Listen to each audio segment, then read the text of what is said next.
Assalamualaikum warahmatullahi wabarakatuh.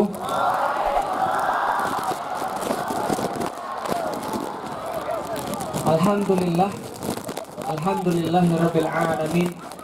Wassalatu wassalamu ala asrofil anbiya'i wal mursalin wa ala alihi wa sahbihi ajma'in. Ashhadu an la ilaha illallah wa ashhadu anna Muhammadan abduhu wa rasuluhu la nabiyya ba'da.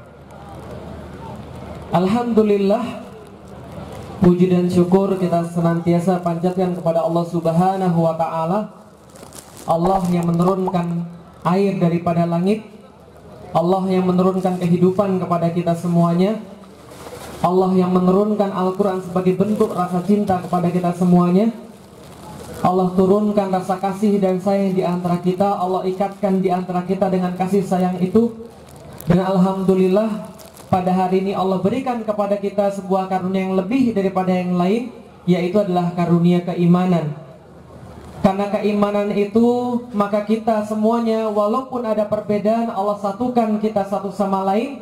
Allah gabungkan kita semuanya karena agamanya, yaitu adalah agama Islam. Dan kita berharap, kita memohon kepada Allah, semoga apa yang Allah turunkan pada hari ini, semua air yang Allah turunkan dari langit ini mensucikan seluruh diri kita. Allah ampuni seluruh dosa-dosa kita, dan Allah turunkan setiap hidayah dari setiap tetes daripada air yang Allah turunkan dari langit ini. Amin. Salat dan salam senantiasa tercurah dan terlimpahkan kepada baginda Nabi besar Muhammad sallallahu alaihi wasallam. Sungguh kita semua terhutang kepada beliau. Sungguh kita semua memiliki banyak sekali yang ingin kita sampaikan kepada beliau. Sungguh tidak terbayangkan, tidak tergambarkan kerinduan kita kepada beliau sallallahu alaihi wasallam. Andaikan beliau ada di sini, maka kita ingin mengatakan kepada beliau, ya Rasulullah, kami mencintai engkau ya Rasulullah. Andaikan suatu waktu di yaumil kiamat, ketika kita berjumpa dengan Rasulullah sallallahu alaihi wasallam, maka mudah-mudahan kita diakui sebagai umat beliau, mendapatkan syafaat daripada beliau, digolongkan sebagai orang-orang yang berbaris di belakangnya, dituntunkan oleh beliau kepada surganya Allah, diberikan minum daripada telaganya. Dan mudah-mudahan kita semua bisa melihat wajah Allah bersama dengan beliau, dan tidak ada yang lebih baik daripada hari itu insya Allah. Dan mudah-mudahan kita memasuki surga Allah bersama-sama. Amin. Alhamdulillah teman-teman sekalian yang dirahmati Allah, senang sekali bisa mampir kembali ke bumi Seramu Makkah, bumi Aceh. Dan ini adalah tempat salah satu yang setiap kali saya datang ke sini saya bergedik ngeri. Kenapa teman-teman sekalian? Karena inilah tempat pertama kali yang mendapatkan cahaya Islam. Takbir! Darah daripada setiap teman-teman sekalian itu memiliki nasab yang sangat luar biasa. Andaikan kalau teman-teman ngelihat saya, udah kelihatan teman-teman sekalian? Kelihatan. Kira-kira kalau nasab saya sama nasab teman-teman sekalian lebih tinggi mana kira-kira? Nasab antum, nasab teman-teman sekalian di depan saya, ini nasabnya para pejuang, nasabnya para ulama. Kalau saya semakin lihat nasab saya ke atas, saya semakin khawatir. Paham teman sekalian? Jangan-jangan ujungnya penjajah, paham teman sekalian? Tapi mudah-mudahan enggak. Hari ini alhamdulillah saya sudah niat memang datang ke sini cuma untuk menemani Tuan Guru Abdul Somad, dan ini memang beban besar bagi saya. Karena bapak-bapak saya sangat memahami, tadi yang ngasih sambutan bebannya berat sekali di depan para pengagum-pengagum Ustaz Somad, luar biasa Masya Allah. Saya tadi ngelihat dari jauh, yang pertama sambutan 2 menit ya Allah. Yang kedua 5 menit. Kalau saya kira-kira dapat berapa menit ya? Oh 20 menit, bagus, ada peningkatan. Setengah jam, alhamdulillah itu kan ya. Kemarin saya menghadiri tablik akbar Ustaz Somad ketika di Batam. Itu juga sama. Jadi saking cintanya kemudian umat kepada Ustaz Somad, Masya Allah, akhirnya Ustaz Somad dirindukan oleh semua orang. Dan mudah-mudahan kehadiran saya di sini sesuai dengan niat saya, ingin menemani beliau dan sedikit berbicara tentang ekonomi Islam teman-teman sekalian. Yang pertama-tama teman-teman sekalian, saya pengen cerita. Dulu ketika saya masih kecil, itu kalau ibu saya nganterin saya pas pergi kuliah, Itu ibu saya senantiasa bilang begini, Lik, ini makanan untuk kamu, simpan sendiri, makan sendiri, jangan bagi orang lain. Paham sekalian? Simpan sendiri, makan sendiri, jangan bagi orang lain. Saya dalam hati bilang, masa saya nggak boleh bagi orang lain? Tapi perlu dilihat teman-teman sekalian, ada orang-orang yang berpikir semacam ini. Ada orang-orang yang berpikir ketika mereka punya kekayaan, ketika mereka memiliki sesuatu, maka orang lain nggak boleh dibagi. Dan karena itulah teman-teman sekalian, ada orang-orang penjajah datang ke Indonesia dengan semangat yang sama. Mereka ingin mendapatkan kekayaan dan mereka nggak mau bagi kekayaan itu pada orang-orang yang lain selain daripada mereka. Maka kalau teman-teman baca dalam sejarah, penjajah datang ke Nusantara, itu mereka bawa 3G. Berapa G? 3G, sekarang sudah 4G, bahkan 5G. Itu kalau telekomunikasi. Tapi dulu mereka bawa 3G. Apa 3G ini? Gold, Gospel, Glory. Itu yang mereka bawa. Jadi yang mereka bawa adalah 3 hal yang mereka ingin ambil juga 3 hal daripada kita. Apa yang mereka ingin ambil? 1, mereka ingin ambil gold. Mereka ingin dapat perdagangan, mereka ingin dapat harta, mereka ingin dapat emas. Yang kedua, mereka ingin bawa gospel, mereka ingin ambil pula akidah kita. Yang ketiga, kemudian mereka bawa glory, mereka ingin ambil pula kekuasaannya di situ. Maka para penjajah datang ke bumi Nusantara, yang mereka inginkan adalah bukan hanya uang Anda, bukan hanya kekayaan Anda, bukan hanya alam Anda, tapi yang mereka inginkan juga akidah Anda. Tapi mereka juga tidak hanya pengen akidah Anda, mereka juga pengen tanah Anda. Maka datanglah ulama-ulama zaman dulu mengatakan, yang jual tanah sama dengan jual akidah. Betul begitu? Yang jual tanah sama dengan jual akidah. Kalau Anda jual tanah Anda, berarti Anda jual akidah Anda. Kenapa? Karena kalau Anda lepas tanah Anda, maka ekonomi Anda akan dikuasai. Kalau ekonomi Anda akan dikuasai, maka akidah Anda mudah akan terbeli. Penjajah datang dengan cara seperti tadi. Maka penjajah ketika datang, mereka nggak suka dengan yang namanya persatuan. Mereka nggak suka ketika kaum muslimin bareng-bareng. Mereka nggak suka kalau kaum muslimin sama-sama. Kenapa? Kalau kaum muslimin sama-sama, maka kekuatannya tidak akan mungkin terkalahkan. Takbir! Maka yang mereka pengen apa? Dipisah satu sama lain, digolongkan. Yang ini golongan ini, yang ini golongan ini, yang ini golongan ini, yang ini golongan ini. Gak percaya? Coba cek pulang dari sini. Coba cek surat akte kelahiran masing-masing. Terutama yang sudah agak-agak sepuh ini ya. Coba cek akte kelahiran masing-masing pulang dari sini. Teman-teman akan mendapatkan, kalau yang lahir di atas tahun 2000 ke atas, 90-an, 80-an, teman-teman akan dapat STBLD namanya. Apa itu STBLD? Staatsblad, surat keputusan pemerintah Hindia Belanda untuk mengatur bagaimana caranya memisahkan antara orang-orang yang ada di Nusantara agar mereka mudah dijajah, agar ekonominya bisa diambil, tanahnya bisa diambil, akidahnya bisa dibeli. Bisa dipahami teman-teman sekalian? Maka Islam muncul sebagai sebuah solusi. Maka Islam muncul sebagai sebuah jawaban. Karena satu-satunya yang nggak bisa dibeli adalah kalau orang itu sudah masuk di dalam akidah Islam. Maka semuanya berubah teman-teman sekalian. Orang yang sudah tercelup Islam, semuanya berubah. Lihat mata saya, kira-kira sipit atau belum? Sipit atau besar? Kira-kira kalau ketemu di jalan, kebayang nggak kalau yang kayak begini bisa ceramah? Mungkin bilang, mohon maaf mas, mohon maaf, kayaknya mas salah tempat deh. Ini tempat ceramah, bukan boy band. Paham teman sekalian? Tapi ketika kemudian teman-teman aneh ngelihat saya sipit tapi ngomong tentang Islam, jangankan teman-teman, orang keluarga saya aja aneh. Kemarin ketika saya sedikit ceramah di YouTube, kemudian ada salah seorang keluarga saya yang melihat, kemudian dia pasang di Facebooknya dia, di tag ke ibu saya. Ibu saya langsung WhatsApp ke saya. Apa kemudian isi WhatsAppnya? WhatsAppnya begini, saya itu pamannya dia, tapi saya malu punya ponakan kayak dia. Lah kenapa? Kayaknya Felix Xiao ini sudah dicuci otak, sampai seolah-olah dia ngomong kayak begini, kayak kita nggak bisa bayangin. Paham teman sekalian? Orang sudah tercelup akidah, semuanya akan berubah. Ketika orang sudah tercelup akidah, maka kebersamaan lebih penting daripada apapun. Ketika orang sudah tercelup akidah, maka dia akan berpihak kepada Islam, maka dia akan berpihak kepada kebenaran. Ini bedanya kita dengan yang lain. Teman-teman sekalian coba lihat, kita punya banyak hal. Di Aceh kaya luar biasa. Kita punya banyak hal. Tapi apa yang paling penting yang mendasari sistem ekonomi Islam, yaitu adalah keimanan. Kalau nggak ada keimanan, kita nggak bisa bilang tentang apapun. Kita nggak bisa bilang untuk barang-barang. Kita nggak bisa bilang tentang ekonomi umat. Kita nggak bisa bilang tentang riba dan sebagainya. Kenapa? Karena kita belum punya akidah. Tapi kalau sudah punya akidah, itu yang merubah semuanya. Dan inilah yang milik kita paling berharga. Nggak percaya, coba lihat. Teman-teman sekalian coba lihat. Kalau monyet makan atau tidak? Monyet makan? Monyet tidur atau tidak? Tidur. Monyet kerja atau tidak?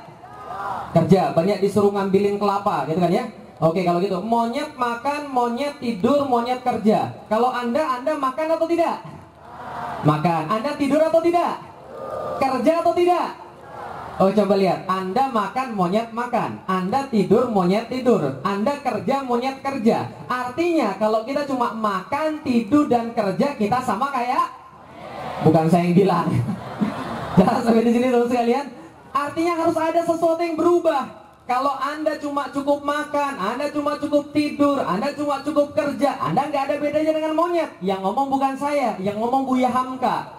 Buya Hamka bilang, kalau manusia cuma cukup untuk kerja, manusia cuma cukup untuk tidur, manusia cuma cukup untuk makan, maka dia nggak ada bedanya dengan monyet. Apa beda manusia dengan monyet? Dia pakai akal. Maka di dalam agama kita, Islam, di dalam Al-Quran, Allah menghubungkan satu hal, keimanan sama dengan mikir. Kalau nggak mikir berarti nggak beriman. Kalau nggak beriman berarti dia bisa jadi nggak mikir secara sempurna. Ada yang protes, Ustadz, itu orang ateis mikir kok. Tapi kok nggak beriman? Iya, mikirnya baru setengah. Paham teman sekalian? Karena mikir setengah, syahadatnya juga setengah. Syahadat kita bunyinya apa? Asyhadu an la ilaha illallah. Karena mikirnya setengah, syahadatnya baru setengah. Baru sampai asyhadu an la ilah, tidak ada Tuhan. Paham teman sekalian? Karena mikirnya masih setengah. Kalau dilanjutin mikirnya asyhadu an la ilaha illallah Muhammadur Rasulullah, maka seseorang yang beriman itu di dalam Al-Quran adalah karena dia mikir. Nah, maka teman-teman sekalian, kalau kita lihat lagi bagaimana keimanan bisa ada, bisa merubah kita. Karena kalau kita misalnya nggak beriman, kita sama kayak monyet. Kalau kita mau mikir, kita naik lebih tinggi daripada monyet. Apa itu? Jadi manusia. Kalau orang nggak mikir bukan manusia, bahkan lebih rendah daripada manusia. Ulaika kal an'am balhum adol, kata Allah. Mereka yang nggak pakai akal lebih rendah daripada binatang ternak. Contoh, tahu sapi? Tahu sapi? Pernah lihat sapi? Ustadz ini kayaknya meremehkan kami banget. Oke, pernah lihat sapi? Homo tahu homo? Homo tahu? Pernah lihat homo? Oke, sekarang saya minta pilih mana, sapi atau homo? Pilih mana, sapi atau homo? Kenapa pilih sapi, bukan homo? Sapi bisa dimakan, sapi bisa suruh bajak, sapi bisa dijual. Homo nggak bisa disuruh bajak, nggak bisa dijual, nggak bisa dimakan. Paham maksudnya teman sekalian? Jadi kalau ada kemudian ada orang yang nggak mikir, mendingan binatang ternak lebih berharga daripada orang yang nggak mikir. Bisa dipahami teman sekalian? Tapi kita mikir, yang non muslim juga mikir. Kita yang muslim mikir, yang bukan muslim juga mikir. Lalu apa bedanya antara muslim dan yang bukan? Bedanya adalah pada iman, teman-teman sekalian. Lihat baik-baik. Kalau Anda perbuatannya tidak ada beda dengan orang bukan Islam, berarti syahadat Anda tidak ada efeknya. Syahadat Anda tidak ada efeknya. Contoh, orang non muslim punya mobil, bangga. Kita punya mobil, bangga. Berarti kita nggak ada bedanya dengan mereka. Mereka punya rumah, bangga, berlomba-lomba bikin yang paling tinggi. Kita pun berlomba-lomba bikin rumah yang paling tinggi. Nggak ada bedanya. Pilihan mereka dengan pilihan kita sama, nggak ada bedanya kita dengan mereka. Bisa dipahami kan? Nabungnya tempatnya sama, mereka nggak peduli dengan syariah, kita pun nggak peduli dengan syariah. Apa bedanya antara yang beriman sama yang nggak beriman? Padahal iman ini adalah sesuatu yang sangat penting. Tapi sayangnya akidah ini, iman ini nggak bisa dibeli. Kalau bisa dibeli, semuanya sudah mau kita beli akidah. Ada nggak teman-teman sekalian orang yang teman-teman sayangi, tapi kita mintakan pada dia hidayah, tapi sampai sekarang belum dapat? Ada atau nggak kira-kira? Banyak. Jangankan kita teman-teman sekalian, Rasulullah Shallallahu Alaihi Wasallam itu senantiasa memintakan hidayah pada Allah atas pamannya Abu Talib. Pamannya siapa? Masya Allah, pamannya itu ngasih makan Rasulullah, menjaga Rasulullah, melindungi Rasulullah. Rasulullah sayang banget sama pamannya, sampai berkata, wahai pamanku, ayo masuklah Islam. Wahai pamanku, ayo masuklah Islam. Karena sudah seperti bapaknya sendiri, ayo masuklah Islam. Nanti saya bisa punya alasan di hadapan Allah untuk memintakan ampunan bagimu, wahai pamanku. Tapi ternyata berapa kali pun Rasulullah Shallallahu Alaihi Wasallam memintakan hidayah kepada pamannya, apa yang mulai terjadi? Allah turunkan ayat, innaka lan tahdi man ahbabta. Ternyata teman-teman sekalian, hidayah bekerja dengan cara yang tidak kita duga, dengan cara yang tidak kita sangka. Gimana cara kerja hidayah? Hidayah nggak bisa dimintakan, hidayah nggak bisa dibeli. Allah katakan, innaka lan tahdi man ahbabta. Wahai Muhammad, engkau adalah kekasih Allah. Di atas muka bumi ini, ditimbang semuanya, engkau masih yang dikasih oleh Allah. Tapi walaupun engkau yang meminta kepada Allah Subhanahu wa ta'ala, Allah tidak akan tunjuki pamanmu. Akan tetapi, walakinallah yahdi mayyasha. Akan tapi Allah tahu siapa yang akan dia tunjuki. Allah lebih tahu siapa yang dia kehendaki. Allah lebih tahu siapa yang layak mendapatkan hidayah. Teman-teman sekalian coba lihat. Saya kemarin pernah nulis satu tulisan amal yang tertukar. Saya bahas tentang bapak saya. Teman-teman tahu dari mana kemudian datangnya semua kemudahan yang ada pada saya? Bapak saya nyediain pada saya. 2008 teman saya pulang dari haji, tiba-tiba dia nangis bilang begini, Lik, tahu nggak Lik? Ada banyak yang minta saya untuk mendoakan nanti di depan Ka'bah. Pas di depan Ka'bah kata dia, saya nangis di depan Ka'bah. Saya lupa tentang setiap orang yang minta doa pada saya. Yang kebayang pada saya adalah mukamu Lik, wajahmu ada di depan saya ketika ada di depan Ka'bah. Saya bilang, jangan-jangan saya sudah siap dipanggil oleh Allah nih, jangan-jangan untuk pergi ke sana. Lalu kemudian saya bilang pada bapak saya, Pi, Kalik mau umroh. Bapak saya bilang, gimana caranya? Emang kamu sudah pernah umroh? Belum. Gini aja, saya bilang, Pi, Papi mau nggak? Papi kan punya karyawan. Nanti karyawan Papi diminta untuk umroh. Nah, pembimbingnya Felix. Lalu dia bilang, emang kamu sudah pernah umroh? Belum. Tapi saya mau untuk umroh. Bapak saya umrohin saya. Rencananya 2011. Bapak saya bilang, oke, 2011 kamu pergi umroh. 8 hari pas mau pergi umroh, saya pasang wajah murung. Lah kenapa? Strategi. Banget sekalian.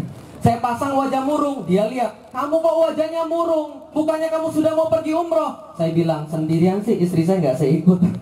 Lalu bapak saya bilang, emang kalau umroh berdua berapa? Umrohnya segini, Pi. Bapak saya bilang, oke, istrimu juga ikut. 2011 saya sama istri pergi umroh. Mobil saya itu yang pernah ditumpangi Ustadz Somad. Itu Ustadz Somad sering ngomong tentang mobil saya. Yang beli bukan saya, yang beli bapak saya buat saya. Lalu kemudian ngasih pada saya. Lalu bapak saya bilang begini, Lik, pakai untuk dakwah. Jangan pernah minta uang sama orang ketika dakwah. Untuk bensin biar papi yang beliin. Lalu kemudian rumah saya, dia juga yang beliin. Saya mintain kemudian hidayah pada Allah. 2011 kita pergi kemudian lihat Ka'bah. Di depan Ka'bah kita telepon bapak. Lalu kemudian kita bilang begini, Pi, di depan Ka'bah nih sekarang Felix doain Papi masuk Islam, mudah-mudahan. Bapak saya jawab, insya Allah. Menurut sekalian, ini kemudian terjadi. Tapi sampai detik ini dia belum dikasih hidayah oleh Allah. Entah berapa banyak kita berdoa, entah berapa banyak kita minta pada Allah, tapi apa terjadi? Andaikan hitungannya adalah untung rugi, andaikan hitungannya adalah manfaat, teman-teman yang sekarang ada di depan saya belum bermanfaat buat saya. Tapi bapak saya sudah bermanfaat buat saya. Saya doain yang bermanfaat buat saya, Allah bilang bukan Lik, belum Lik. Artinya apa? Yang di depan saya ini nggak pernah saya mintakan hidayah, ternyata sudah datang hidayah pada Anda. Nggak beranjak bahkan hujan, Masya Allah. Entah hidayah kayak apa yang Allah berikan. Di depan saya nggak pernah saya doakan, tapi ternyata Allah berikan hidayah pada teman-teman sekalian.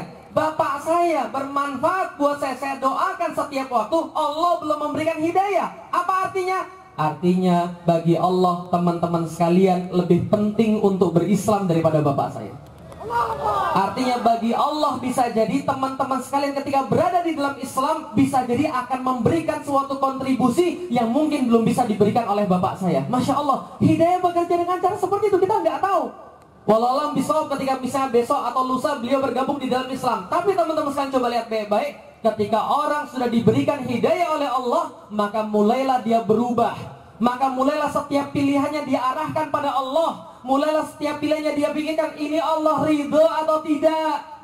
Andaikan teman-teman sekalian semua berada di sini, saya tahu kenapa. Karena teman-teman berpikir berpikir, Allah ridho atau tidak saya berada di sini?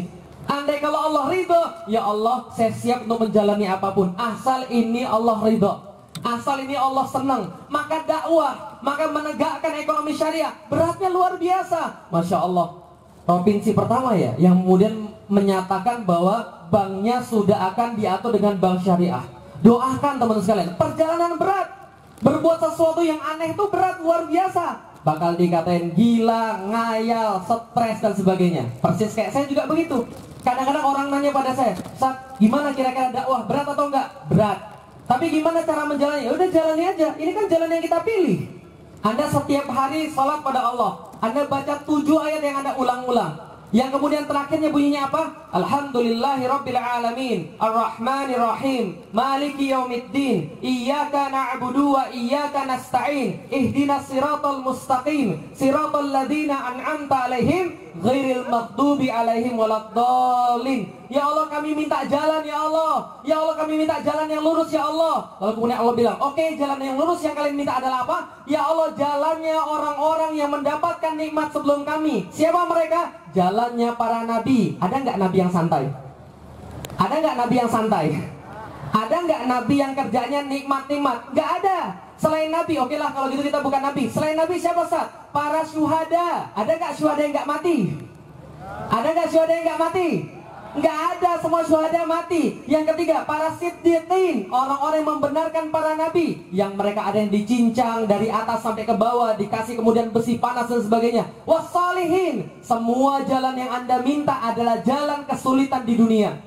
Semua jalan yang Anda minta pada Allah adalah jalannya orang-orang yang dulu pernah disulitkan di dunia. Artinya apa teman-teman sekalian? Ini jalan yang kita minta.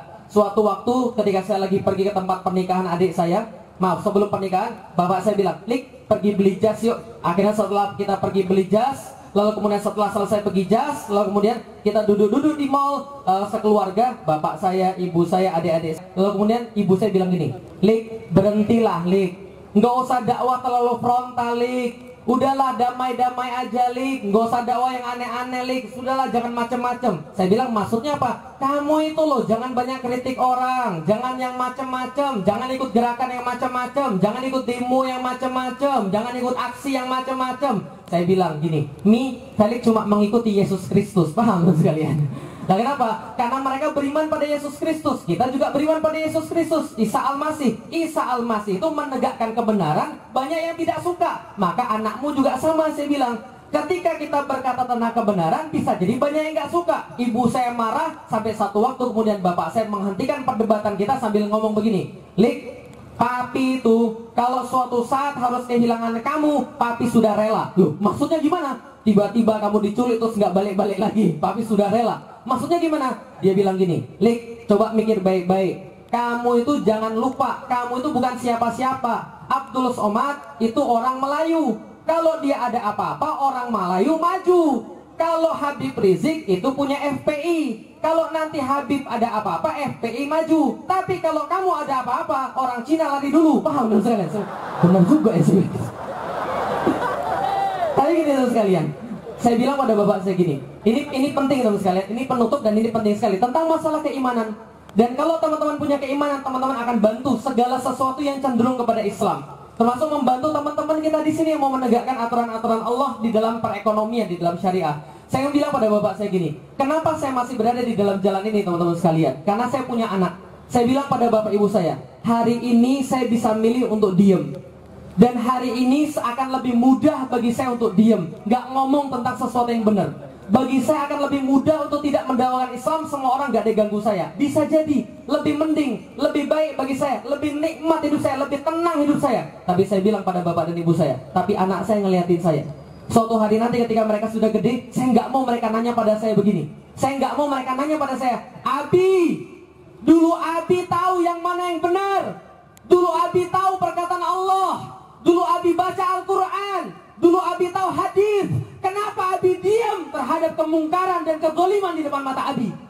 Saya bilang, saya nggak mau ngajarin anak saya untuk jadi pengecut.